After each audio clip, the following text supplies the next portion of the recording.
My name is Tiffany Spraggins-Payne. You are listening to Zig Zag, a weekly podcast discussing women in science, technology, transportation, engineering, entrepreneurship, mathematics, and related industries. On Zig Zag, we discuss inclusion and diversity news, current trends, and have special guests speak about their experiences, including their competitive edge in the marketplace. Hello, everyone. This is Ryan Martin, the producer for the Grit Studios. Today is Thursday, October 4th, 2018, which means Philly's 34th Annual Minority Enterprise Development Week, or Med Week, is almost over. Because of Med Week, we have a very special Zig Zag episode for you. On Monday, October 1st, 2018, Tiffany moderated a panel discussion about bonding and finding work in construction and lateral industries. So we actually decided to record the session and release it to you as an episode.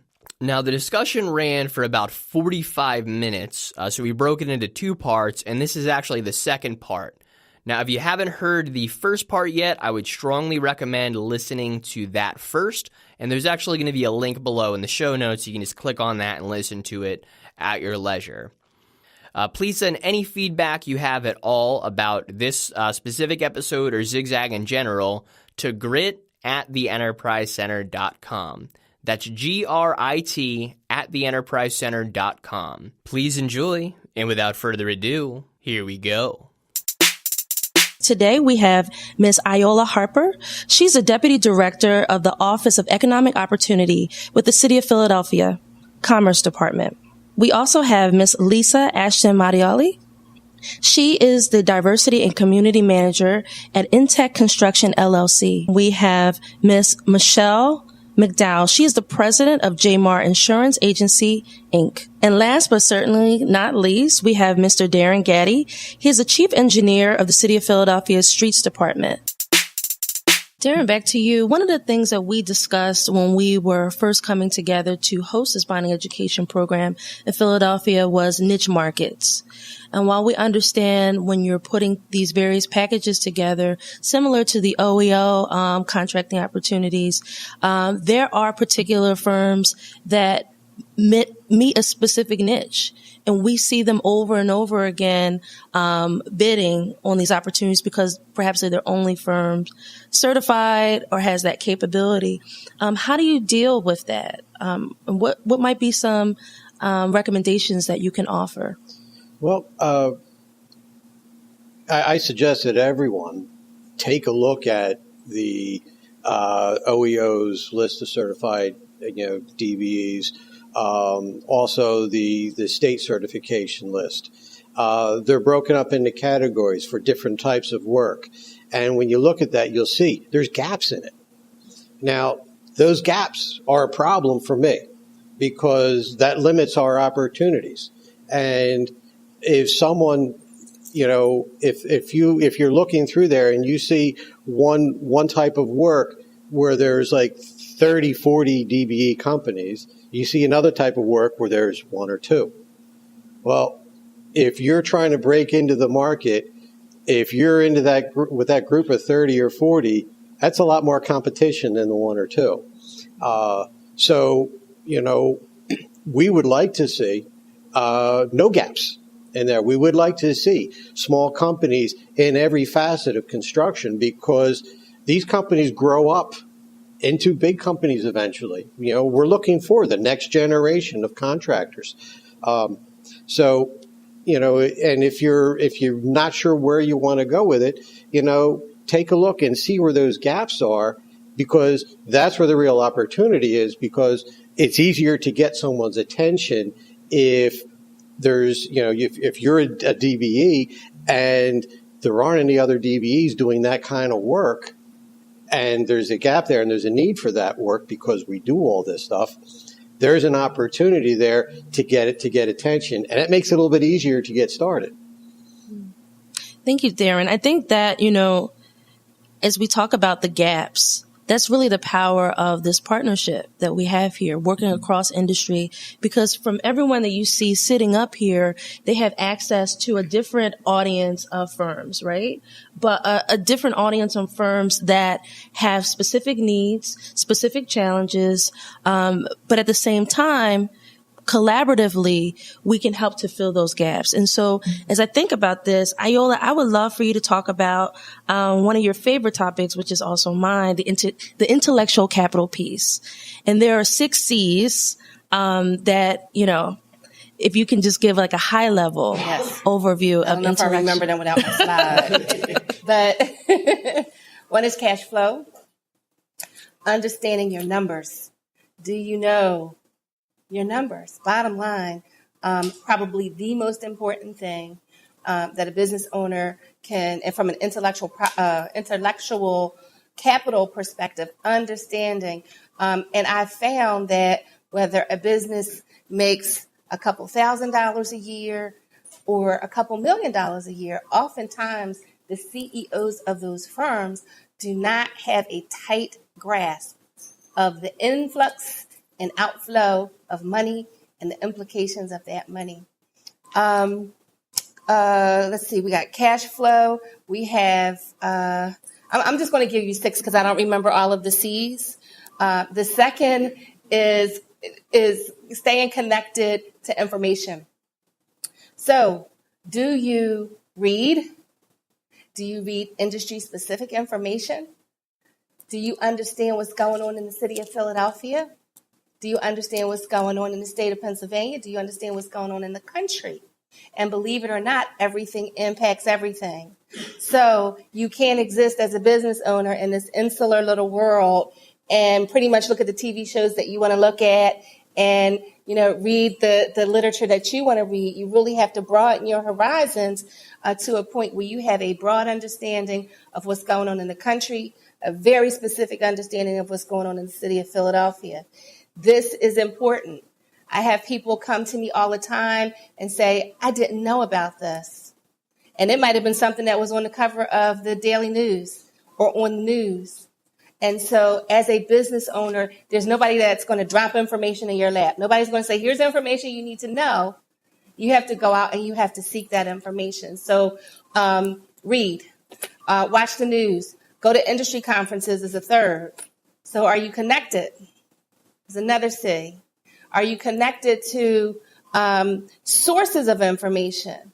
So what are the industry associations? What are the industry conferences? Who are the thought leaders in your industry? You should know who they are, and you should have some type of connection. One thing about technology, it makes it a lot easier to stay connected because you can read the newspaper online while you're sitting somewhere. You can, one of my favorite ways to get new information are TED Talks. And I get alerts for all of the thought leaders that I'm interested in when they produce a new TED Talk. That's another great tool are Google Alerts. You can go into Google and you can put a topic.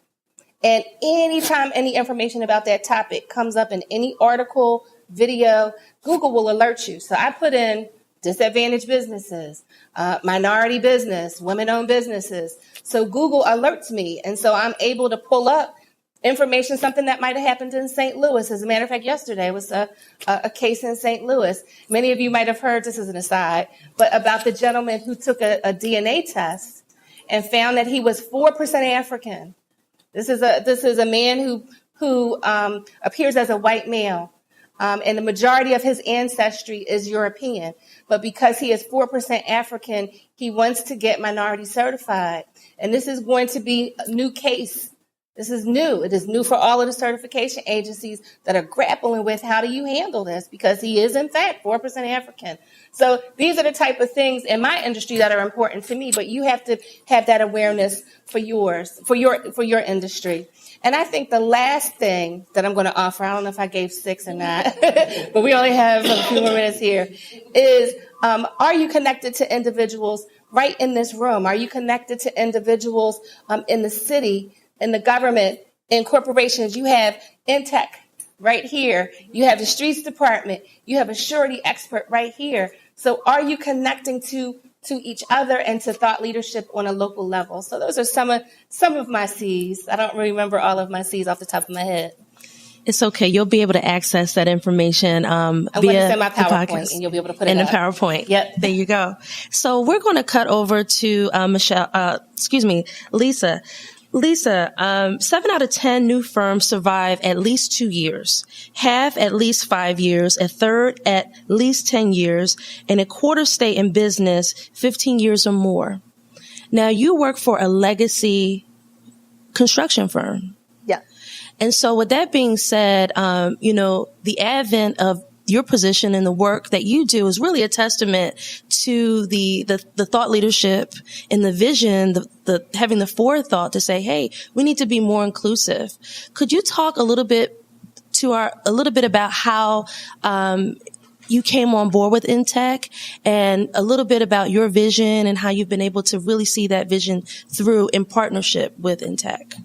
Sure. Intech Construction they've been in existence for about 33 years, started by two gentlemen, literally in the basement of his dad's office. And it has grown ginormously, mainly because of their tireless work, and because of the relationships that they have made along the way, and then bringing in really dedicated, talented people.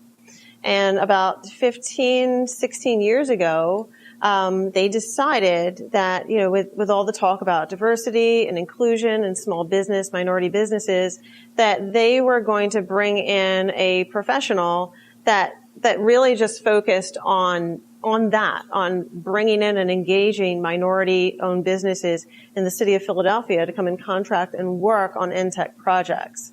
And so that individual, her name was Valerie Cofield, kind of built the Office of Diversity for Intech Construction. But you're right, it was the forethought of the principals. Today we have 6 very amazing, dedicated principals who, their main priority is inclusion. It is at the forefront of everything that they do. And that means that regardless of whether a project has an EOP or if the city is involved, we have inclusion on that project. I was just joking with Iola that one of my projects we're getting amazing inclusion on doesn't have an EOP at all. But what that tells me is, since I've been there, more and more minority firms are bidding our jobs regardless of the EOP. So when I first started working there about 4.5 years ago, I would get a call like, oh, does this project have an EOP? And I would say, no. And then the caller would say, oh, okay. And I'm like, but wait a minute. You can still bid this project. You can bid any project that we have, and you're going to get a fair shot. And so it was then I realized I think we needed to have a more intimate relationship with our contractors. So rather than having the big open houses like I'm about to have next week, I started calling in individual contractors and having them sit down with our team and actually meeting our principals. And I think that made a huge difference. They now have a connection to the owners of this construction company, not just me, not just an estimator, but now you're sitting down with the co-founders to let them know that they're really, really dedicated to this. And it's something that we've been dedicated to for a very, very long time. I think that we're successful. I don't make my numbers on all of my projects. I don't. But I do most of them. And I think that's because of the hard work of our entire team. It's just a part of who we are. It's not just about, who can we get for this. We think about inclusion with every one of our projects. And so we get it. So. That's great. Darin, speaking of EOP plans, how does that impact your ability, both you and your team's ability to put packages together? Well, we have to try and find the right balance, because one of the issues is if we put out a package and we set the goals too high, where there's not enough DVEs to do the work, we run 2 risks. One is the cost will go way over budget because there's not enough competition. But two, we also run the risk of overreaching for the DBEs and possibly stretching someone's capabilities. And that's the last thing that we want. We don't want someone to go out of business because they got a job with us. So we want to try and right-size that to minimize the risk and to maximize the opportunities. So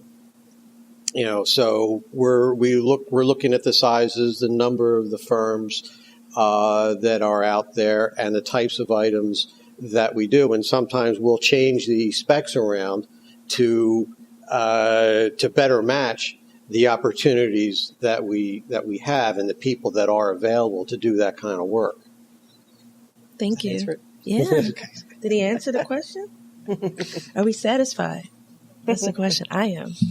That's wonderful. Thank you, Darin. So, Michelle, getting back to you, would love for you to talk about the importance of selecting a knowledgeable surety bond producer. Well, a surety bond producer, their role is basically to do a screening of the applicant, do an overview, collect their financial information, their financial statements, tax returns, and an application. We compile everything and then we send it to the surety company. Their role is to underwrite it. Our role is to do the initial screening of that person to make sure that they are credible, they are financially secure, and they're able to, whatever project they're bidding on in any contract, that they're going to be able to complete that project. They have the working capital, they have a line of credit in order to complete it as required under the contract. So our role is to screen that individual before we send them out. Thank you. Mm-hmm. And so this last and final question before we cut to Q&A is for the panelists, everyone. What might be some tips, tools, and or recommendations you can offer to small businesses that are looking to not only obtain bonding, they're writing proposals, they're looking at EOP plans, they're on OEO's registry, but perhaps, they're trying to find the right project that suits them. Maybe, they don't know exactly how to get a foot in the door with a prime contractor beyond Intech. We have you in the room, Lisa, so we know you're the gateway to Intech. But what might be some other strategies, tools, tips? So in a round robin format, I will have you all decide who's going to go first. I'll go first. I think some of the helpful things is absolutely, yes, getting to know people like me, and bugging us. Bug me. Call my phone, email me, and until you get what you want. My boss always says, find the yes. And then the other thing is, try to educate yourself about that company.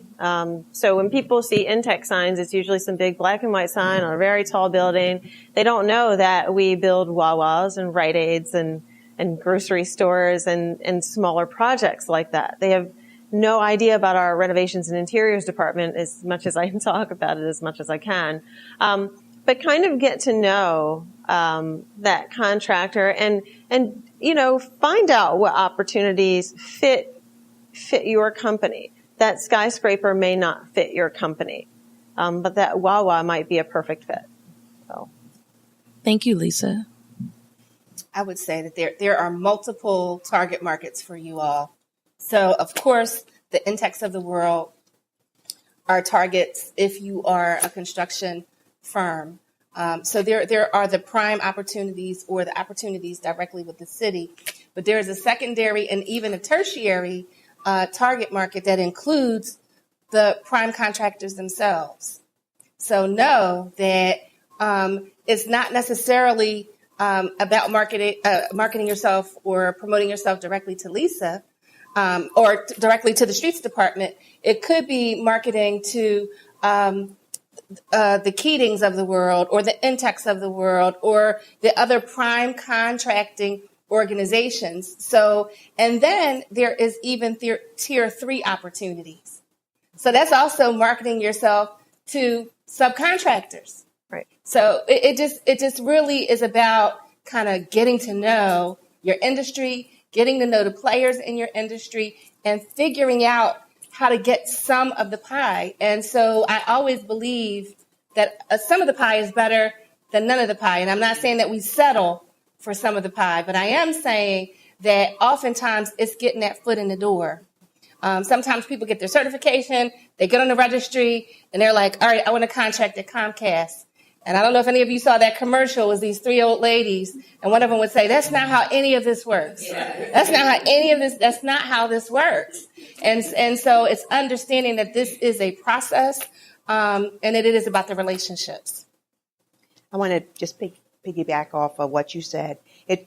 For a company, a lot of it has to do with how do you really know what you're capable of doing? You have to know what your business is capable of doing.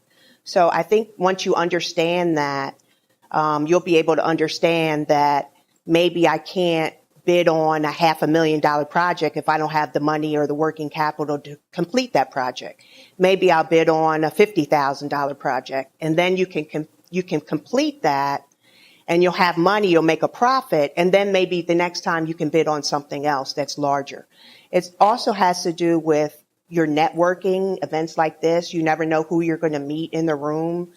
You can meet another GC, and you could be a sub for them. You can hook up with Intel or the streets department, and maybe the streets department has $1 million project, but they need 10 subs to work with someone else. So it's all about getting to know other people, networking, and know who you are first of all.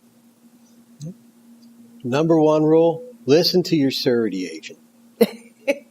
All right. Yeah. They're surety your surety agent. agent. Your surety agent. They're there to protect you. All right. And because the worst thing that can happen is to win a job and go under because you won the job. All right. Right. They're going to help you decide on what size contract that you can bid on. Because you have to manage your risk. All right. That's the most important thing, because yes, big risk comes big reward. Also comes big failure. All right. So you want to manage that and be comfortable with your risk. And then you also have to study your competition. All right. Know who's out there. Know who's doing what. If someone underbids you, how did they underbid you? If you win a bid, how much money did you leave on the table? Did you bid too low? Right? You bid too low, you're going to lose money on the job. So you want to make sure that you're balancing risk versus profit in order to stay healthy. All right? Because the companies that really make it in the long run, they're taking the middle of the road. All right? They're not taking the huge risks. All right? Because they want to survive. All right. So with that, we want to cut to the audience. If you have questions, please feel free to.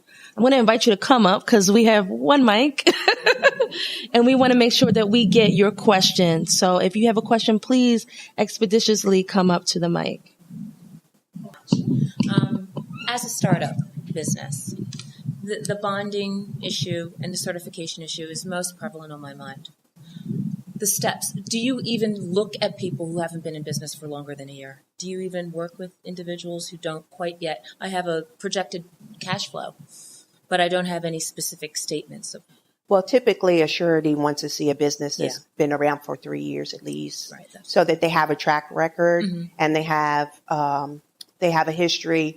It's called work on hand. What projects they've completed? Did they complete on a timely basis? Did they make a profit on each one? But typically you should be in business for 3 years at least. Yeah. Sometimes they do look at the experience of the owner and take that into consideration. So I wouldn't just discount that. Okay. So it would be on an individual basis. I can always look at, what you've done. So a resume would help, of course. Yes. A resume, reference letters, good credit. Yes. Good credit. Helps. Definitely good credit. That's great. Your that bank was the big thing. statements, financial statements. Yes, that would help. Okay, good. Okay. Thank you. You're welcome. All right. So this concludes our panel. Can we give our panelists a round of applause?